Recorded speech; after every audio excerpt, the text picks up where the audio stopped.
কেউ আপনার শরীরে আঘাত করতে পারে ঠিকই, কিন্তু মানসিক স্তরের সমস্ত যন্ত্রণাই আপনার সৃষ্টি, অন্য কারণ নয়।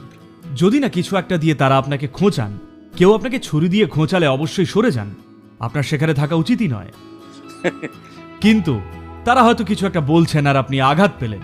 প্রথম কথা, আপনি কেন আঘাত পাচ্ছেন সেটাই আমার প্রশ্ন। যদি এইরকম করতে শুরু করেন তাহলে সবার থেকেই দূরে সরে সরে চলতে হবে, কারণ সকলেই আপনাকে কষ্ট দেবে। পৃথিবীতে এমন কোনো নিখুঁত মানুষ নেই যে আপনাকে আঘাত দেবে না। আপনি হয়তো নির্দিষ্ট একটা আবহ পছন্দ করেন না, সেটা আপনাকে কষ্ট দিচ্ছে বলে নয়, কারণ কিছু বিশেষ পরিবেশ আপনাকে কার্যকরী হতে দেবে না। আমি কিছু একটা করতে চাই একটা নির্দিষ্ট পরিবেশে, সেটা হয়তো পারবো না, তাই সেখানে নিজের এনার্জি নষ্ট না করে আমি অন্য কোথাও চলে যাব। ওরা আমাকে আঘাত করবে বলে নয় কিন্তু।